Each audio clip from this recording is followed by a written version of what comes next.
helps me go here. I now have the dubious distinction of being the only scholar I know who has read all the way through the itinerary of John Leland Antiquary twice. I didn't mean to. It was an accident. I'm a Shakespearean. So let me explain. It started in the rare books and music room of the British Library, but it also sort of started before that, when my work in regional identity in Shakespeare, which had previously been more about colonial identity, shifted to look at a scene in Henry IV, Part 1, when three rebels, one of whom is from a family that has been a thorn in the side of the royal family in one way or another for centuries, imagine together how they're going to divide up the kingdom into thirds once they have won it. Henry Percy, who's called Hotspur in the play, starts an argument over the size and quality of his allotted third. And I needed to know what map Shakespeare could have been looking at when he wrote that scene. So this was the first surveyed map of England, originally printed in really in this beautiful full size of the country, but also in these beautiful color sections of each county. But then that was in about in the 1580s, but in the early 1590s, it was also engraved and printed in affordable, simple black and white sections that could be pasted together and then hung on a wall as a larger wall map. This was the first time that ordinary English people would have seen their whole country laid out for them. There was one on display at court, in the outer court, where ordinary people could come and go and could see. So this is likely the map that Shakespeare would have had to work from.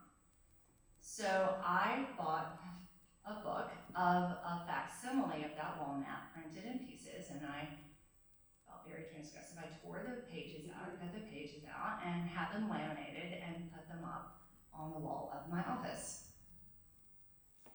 And then I colored on it with dry and wet erase markers, first to discover that, yes, Henry Percy was absolutely right, and Glendower and Mortimer were cheating him out of the best land. But then later, I just kept marking on it to mark the locations of everything that happened in Shakespeare's English history plays.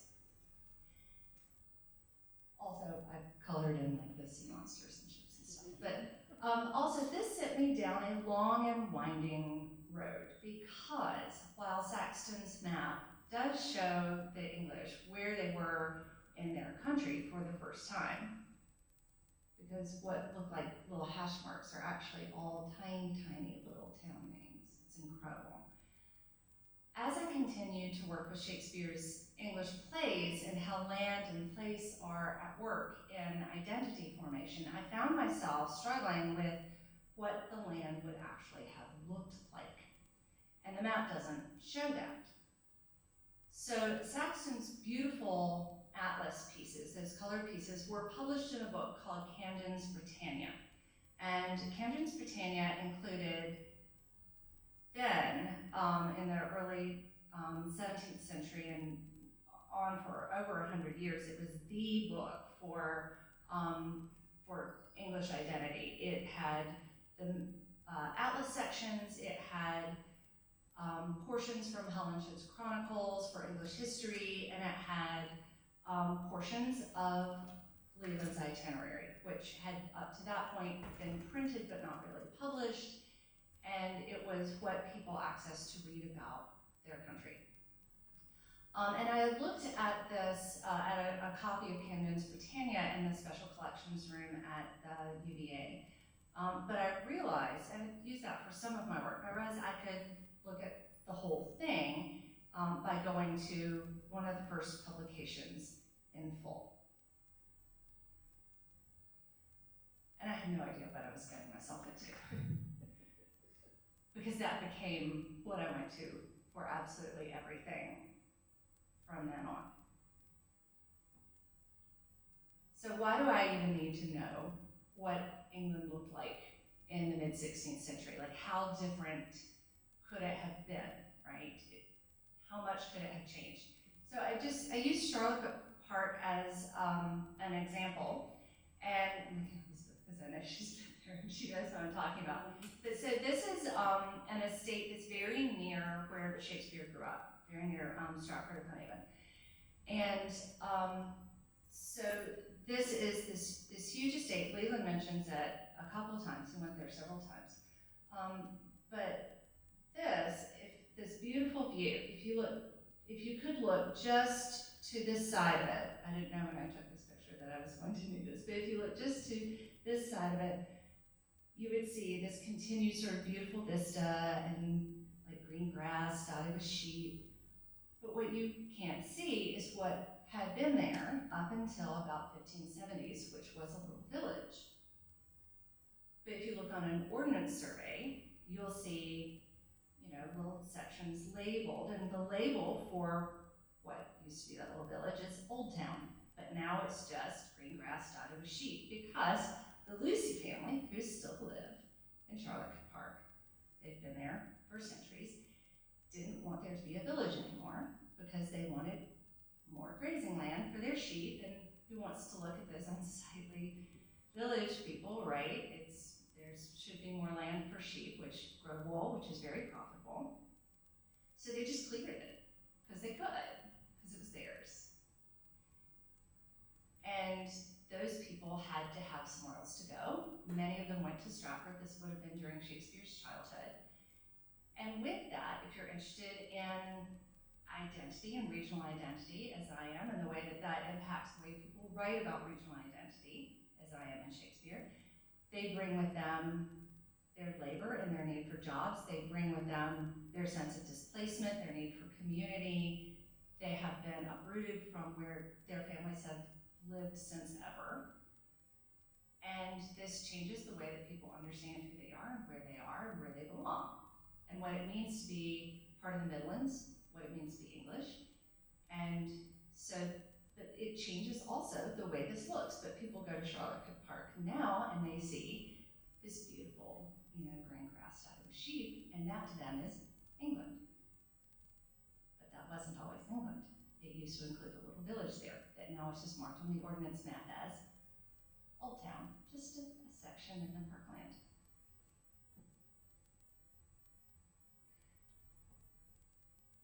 So it goes beyond just what you can see on those maps. So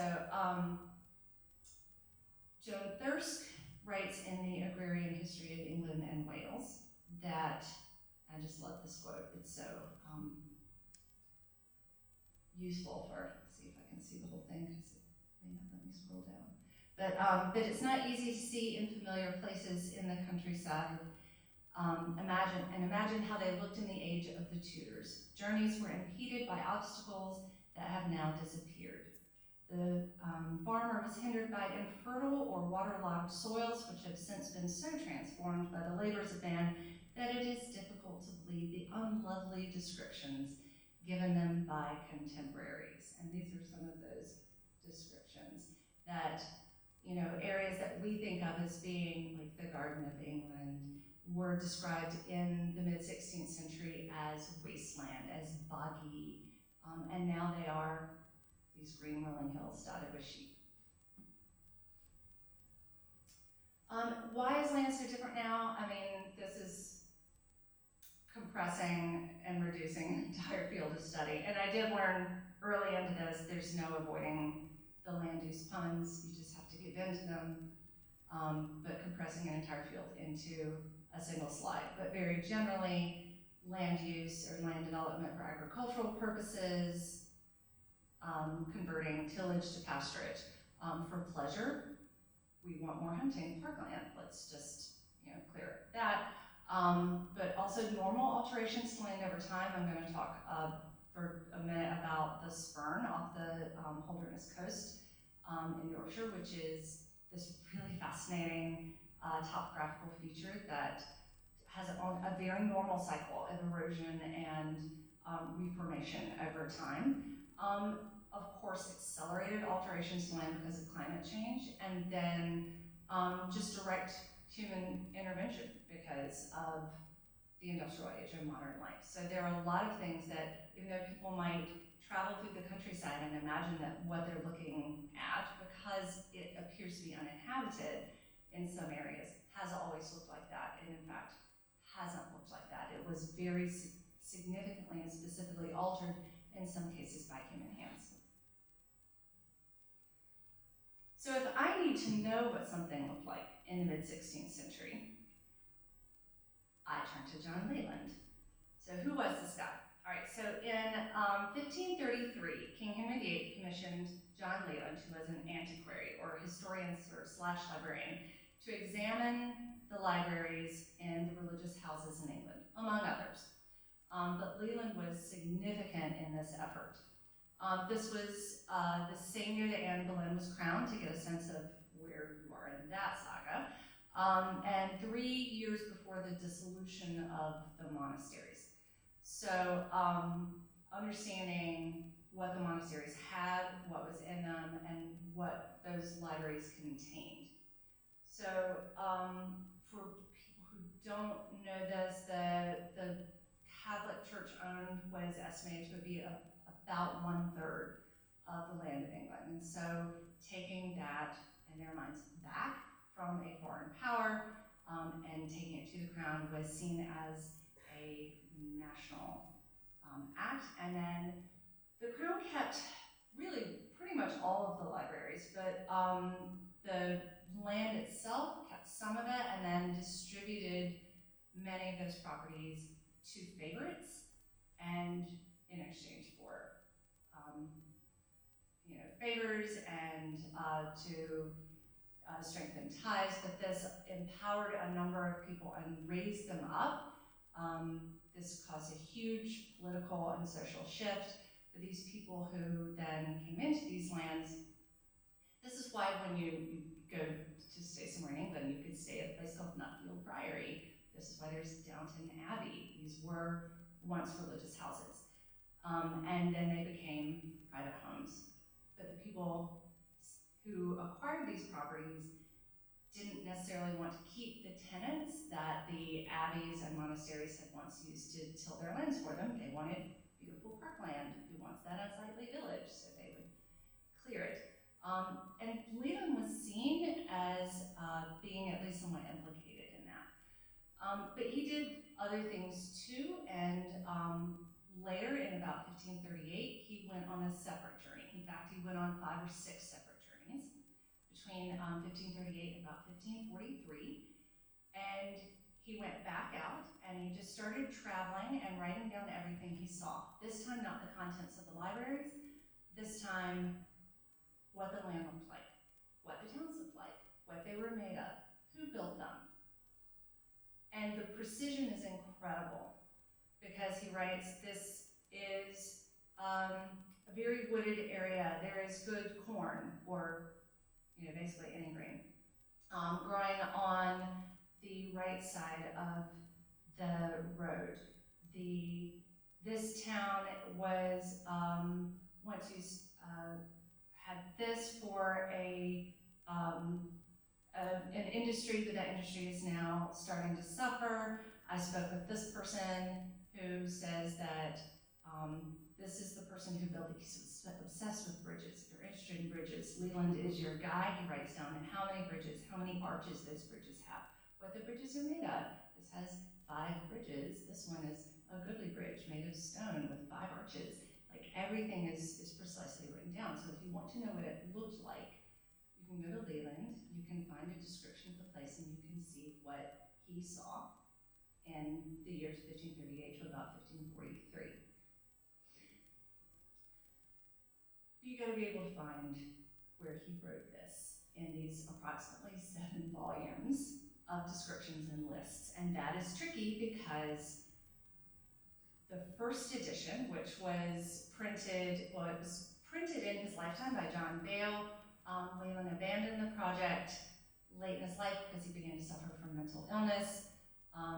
Bale printed it late in Leland's life, but it wasn't really published. He just printed his notes. The first first real publication was in the early 1740s by Thomas Hearne at the Bodleian Library, who collected the notes and actually did an edition of them. The first edition has no index. He did another edition in about 1744, 1745, and he added an index. And I don't know why he bothered. Because it's useless. It's functionally useless. First of all, because Leland just spelled things however he felt like, but this wasn't unusual. Spelling wasn't standardized. And Tewkesbury, he spells it 3 different ways, but who knows how the town of Tewkesbury spelled it? Probably a different way. You just spell things the way you felt like. And then there's Cernster, which appears in 2 different poems, because several things do. He would circle back to a place and write about it again. Sometimes, like Stratford-upon-Avon, at one place he just writes about the bridge because he got near it, and then another time he writes about the whole town. Then sometimes he's just writing about the land around it because he circled back to it again, but if you don't know that that's what he's writing about, you have no idea to go to that section of it. It's not indexed as that. He goes to Charlotte Park several times. He goes to other places around there. So sometimes it has, the page numbers are inaccurate, sometimes it just doesn't include them. It'll just have an entry, but with nothing there. It's not a useful index at all. So what I did do sometimes what I usually would do is just go to the beginning of a volume and read my way, following Leland's guidance. So I'd find what I needed to get to, like Stratford, for example. I was working on a paper for the World Shakespeare Congress that was about collaborative idealization of landscape. And I was writing about the Midlands and what the Stratford area would have looked like. And there is a Project Gutenberg scan of a 1910 edition of the 3rd Thomas Hearne edition. It doesn't muck up the text too much. It is useful for the following. If you Control F for a good guess of how he spelled the name, and you find it, you can at least know which edition to look in and whether it's going to be in sort of the beginning, middle, or end. And then you can go to that edition and read your way to roughly where that is. And this is how I was getting where I needed to go.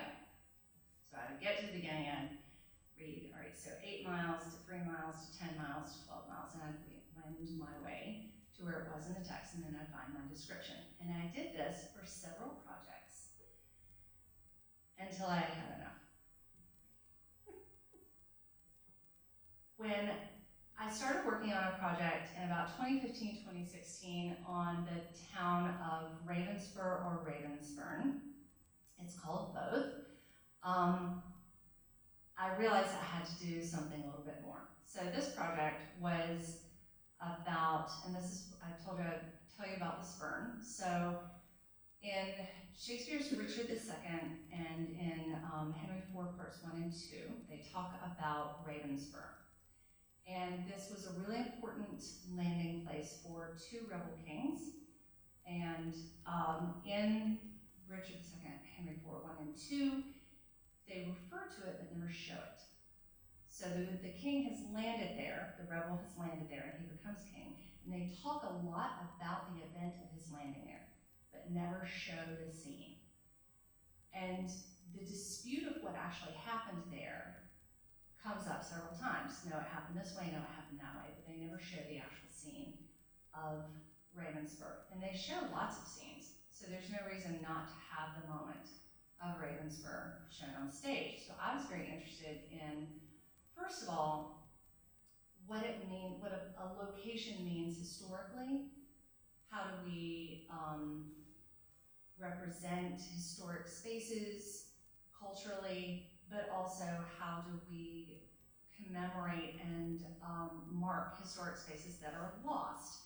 Because if at this time Ravenspur had eroded, was in a cycle of being eroded and under the sea, that would mean that the place that Shakespeare was writing about existed at the time of the story. didn't exist at the time of the telling of the story. So how do we can put a historic marker on an important place and to mark it physically, but if that place is no longer there, how do we mark it? We have to mark it in story.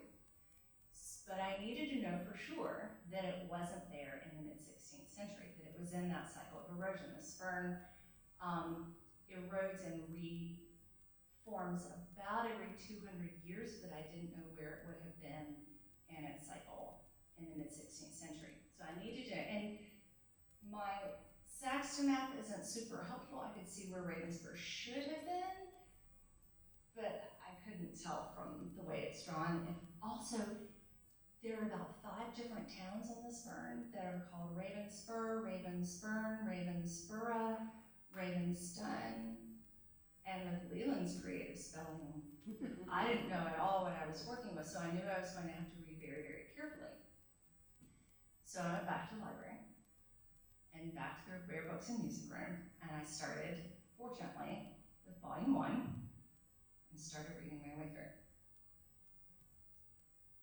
But I decided to start leaving breadcrumbs, and I used a Google map and started dropping pins. So first I was just dropping pins to keep my place, and just basic information. Here's a pin, here's the label. And then I realized around Barnwell that I might want to include a little bit more than just the pin and label, but also Leland's spelling in the text. By the time I got to Beverly, I realized what I was doing. I was seeing information in the text that I was definitely going to want to get back to later, because it was talking about the Percys, and I'm obsessed with the Percy family.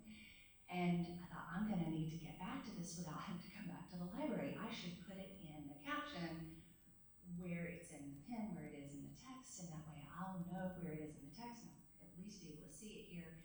So I started putting things in the captions.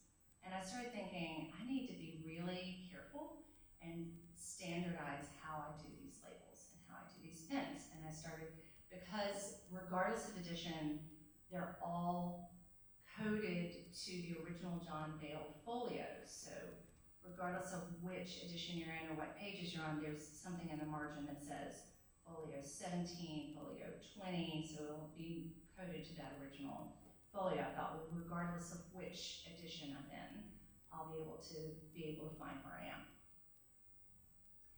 By the time I got to York, and not much farther, I realized I had something other people could use too.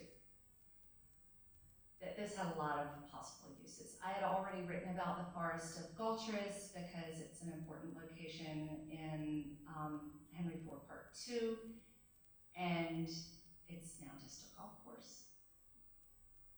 And I thought, oh my gosh, this has a lot of implications because you can go to the map, find a place, then go to Leland, or you can go to Leland and then go to the map. That I need to be really careful what I'm doing here. But I'm not sitting in this library to start a new project. I'm sitting in this library to work on my paper on Ravensburg, so I've got to focus. So I took some notes and I wrote down what I thought my goals were for a larger project, and then I got back to work on Ravensburg. And I finished that, but I knew I had a much bigger project on my hand. So I finished what I needed to do with Ravensburg, and it did look as though Leland could not go there. He wrote about it, and he wrote about that, it had existed, but it didn't appear that he could get to it. And so that matched what appeared to be the correct cycle, and I was able to write about lost places the way I wanted to. That particular project has had a couple of different lives. I think right now it's probably going to turn next into like a book chapter, but we will see. When I was done with that, I decided it was time to get back to the map. So the next winter, I went back to the British Library. And I spent a week, just a week, of like 9-hour days, morning to evening, just on the map. It took the whole week to get through all 7 volumes, but I did it. I did not pin every single town, that's not possible. I had to make decisions about what I did pin, what appeared to be significant to Leland, what he used as markers, because he often would pick a place and then use it to measure other things from. I had to decide what was potentially important to people, because there are places that are important now that weren't then. There are things that we recognize as historically significant now that Leland might not have cared about, but I pinned those. And then there are things that were just textual mysteries that I had to figure out that I pinned because they may have been harder to find, and there was a lot of zooming out and zooming in and scrolling around in the map trying to find things that names have changed, so anything that appeared to be particularly lost, I spent a little extra time trying to find. I had to decide how to code the volumes. I thought about doing layers on the map, but I wanted it to be very easily visible when you first pull up the map, what the journeys could be, how many different volumes there were, how he went back to places. So I did, whenever I came to a place that has its own Google Map pin, I had to make a decision, do I just attach that pin to my map?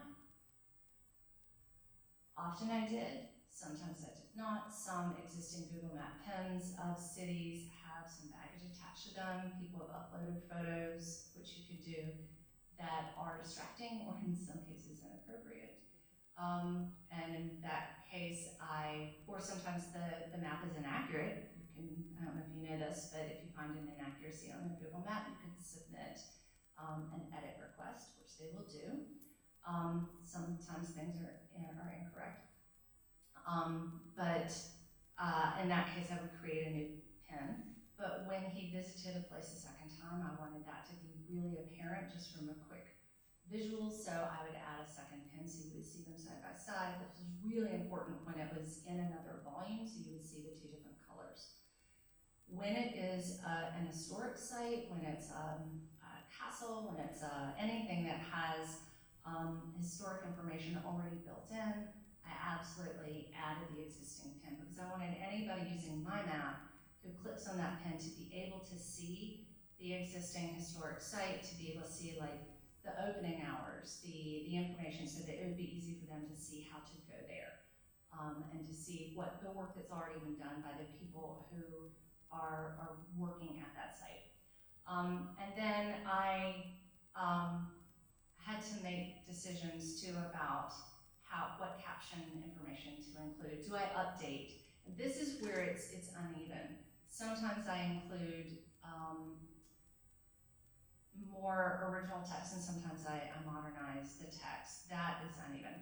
Some pins have no text at all, and some have fairly elaborate captions. There are quite a few captions, though, that say, this is the best candidate for what Leland describes as this place, because I can't be sure. I would work really hard to try to find a place and not be absolutely sure that that's what it was. All right, so there were some things that really stumped me.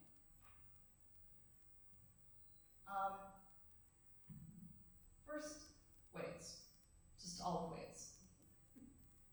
Because Leland was a 16th century Englishman in Wales, spelling things however he wanted, in a place where he couldn't really understand anybody.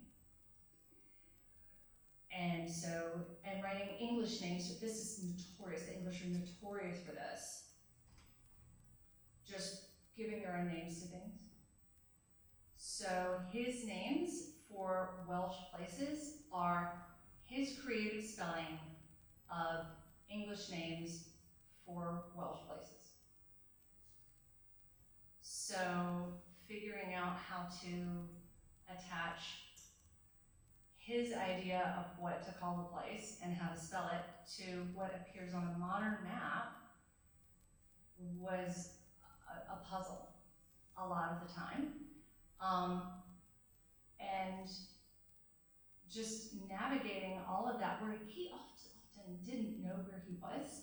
his directions don't make sense. He would describe something as being 10 miles that was 2 miles. He would say this was west when it was east. So it wasn't just an easy following the map. There was a lot of scrolling around and finding things. The other was The Witch, which I'm going to talk about, that was a little bit of a struggle to find, but then also became sort of a rabbit hole that I went down. And the other is Scion, which is now a Percy family property that he doesn't talk about, and he should, and that bothers me, and it will bother me forever. All right, so first is Straight-Fleur in Wales. This is the one that almost got away. He talks about Straight-Fleur for pages. This is just a few of the pages. He talks about it for pages.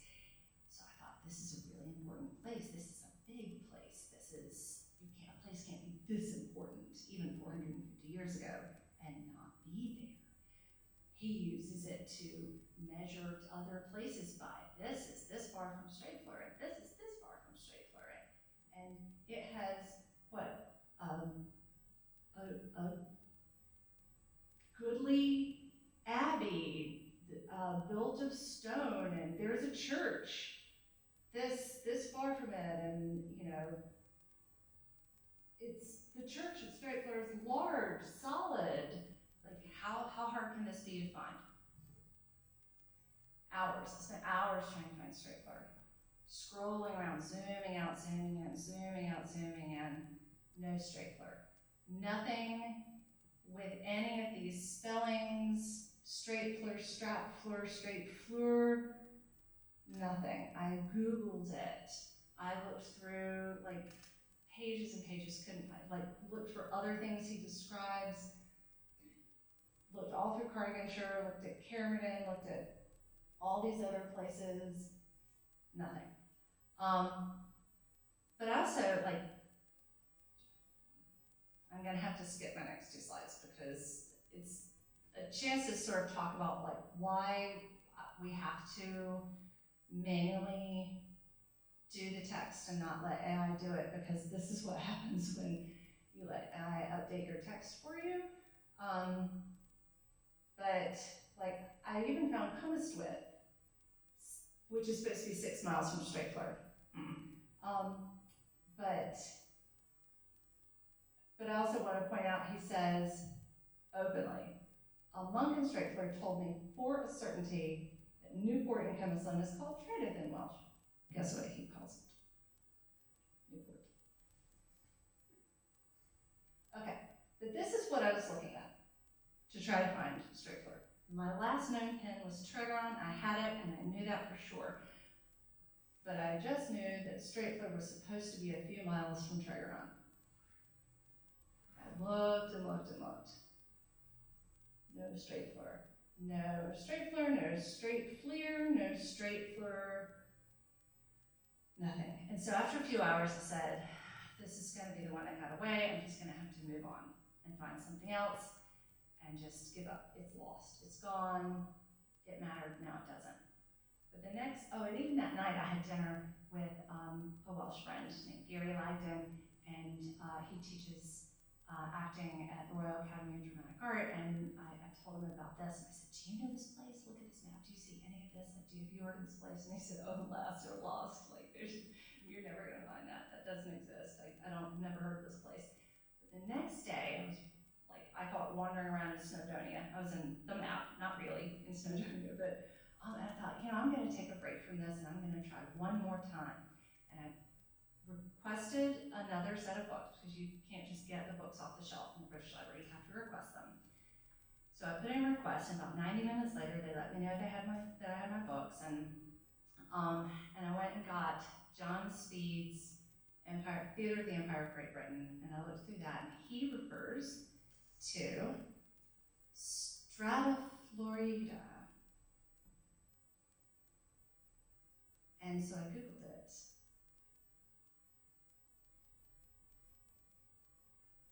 And found Strata Florida Abbey about a Strata-Fleur, which in a million years I never would have thought was Straight-Fleur. But there's Straight-Fleur. And then that was it. spent hours trying to find this one place, and I found it, and I pinned it, and then I walked around the room a couple times and sat down and got on to the next thing, and that was it. And that's just the way that it works with a project like this. So the witch was another one that was difficult to find, in part because salad art was salad, that was a little tricky, but also recognizing that like the entire section in Worcester, from what's marked as the Worcester Garden Center, up through a couple places with the word witch in them were this whole salt works that he was talking about, and now it's several separate towns. But even after I had marked that and I was away from the project for over a year, it still bothered me something about this, that it was the only place where he reported a conversation with a laborer. He talks about his conversation with the salt workers and what they look like, that they are disfigured from their work, that they talk about the furnaces and how many furnaces they have and how many they used to have, and the taxes and fees that they pay and that kind of thing. And so that's a project I'm going to work on, is that these are the only labor in 7 volumes. He talks to all these people and never talks to laborers. He doesn't describe labor. He describes professions, but not labor. So that's a rabbit hole I'm going to go down.